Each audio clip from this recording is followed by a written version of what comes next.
একটা গোবর সম্মানিত এলাকাবাসী, এই পর্যায়ে আপনাদের সামনে মূল্যবান আলোচনা পেশ করবেন আন্তর্জাতিক খ্যাতি সম্পন্ন মুফাসসিরে কুরআন, বিশিষ্ট ইসলামী চিন্তাবিদ হযরত মাওলানা মুফতি মুজাম্মিল ফারুক কাসেমী সাহেব। হযরত মাওলানা মুফতি মুজাম্মিল ফারুক কাসেমী সাহেব খতিব।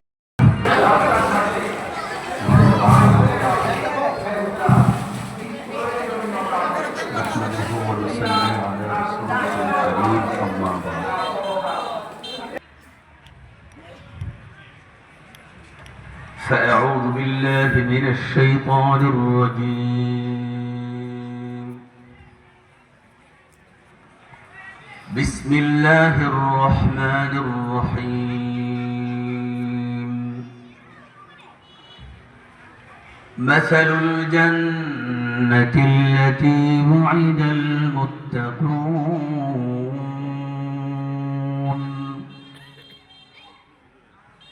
فيها أنهار من ماء غير آسن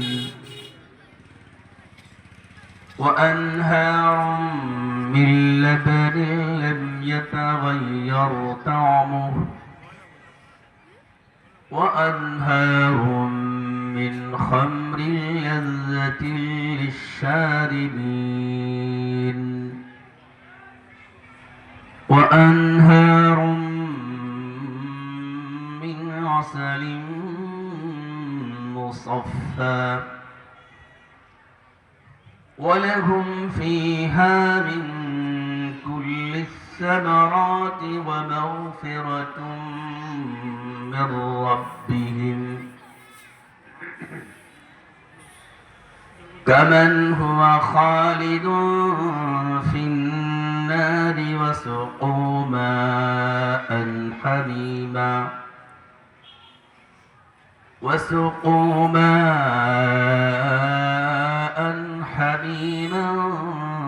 فقطع أمعاءهم وسقوا ماء حميما فقطع أمعاءهم وقال النبي صلى الله عليه وسلم لقيت إبراهيم ليلة أسري بي فقال يا محمد أقرئ أمتك مني السلام وأخبرهم أن الجنة طيبة التربة وعذبة الماء وأنها قيعان وغراسها سبحان الله والحمد لله ولا إله إلا الله والله أكبر سبحان الله بلن سبحان الله والحمد لله ولا إله إلا الله والله أكبر.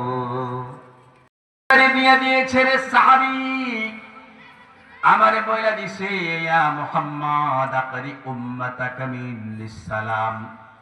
ওগো মুহাম্মদ, আপনার উম্মতের প্রতি আমার পক্ষ থেকে রইল সালাম।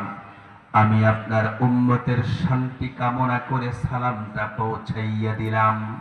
তার মানে আমার এই সালাম আপনি পৌঁছাইয়া দিবেন যারা আছে নগদে, আবার কিয়ামত পর্যন্ত প্রত্যেকে যেন এই সালামের জবাব নেয়।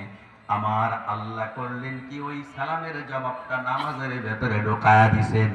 প্রিয় ভাইয়েরা আমার, এই কারণে দুনিয়ার জগতে আপনি যে কোনো আমল করেন না কেন, 2 রাকাত নামাজের শান্তি কোনো কিচ্ছুতে নাই। তো কোনো মিথ্যার কোনো অবকাশ রাখলে বেঈমান হয়ে যাবে। হযরত ইব্রাহিম বলছেন, ওয়া আখবিরহুম, আপনি আপনার উম্মতদেরকে আমার সংবাদ পৌঁছাইয়ে দিবেন। এটি কোনো জার্নালিস্টের সাংবাদিক নয়, সংবাদ নয়, কোন সাংবাদিকের কোন সংবাদ নয়, কোন পেপার পত্রিকার সংবাদ নয়, কোন অনলাইনের সংবাদ নয়, কোন ফেসবুকের সংবাদ নয়, ইউটিউবের সংবাদ নয়। এই সংবাদটা হলো একজন নবীর মুখের সংবাদ। সেই সংবাদ হলো আন্নাল জান্নাতা তাইয়্যিবাতুত তুরবা। আল্লাহু আকবার। আমি আপনাদেরকে জিজ্ঞেস করি, আমাদের দুনিয়াতে সব মাটি এক রকম না সব মাটি 5 রকম? মাটি কয় প্রকার? আরে বলেন মাটি। প্রিয় ভাইরা আমার, আমার আপনার শরীরে আমরা যে খাবার খাই, আমাদের খাবারটা ভিতরে যাওয়ার পরে 2টা ভাগ হয়। বলেন কয় ভাগ? এক ভাগ ময়লার দিকে যায় আর এক ভাগ রক্তের।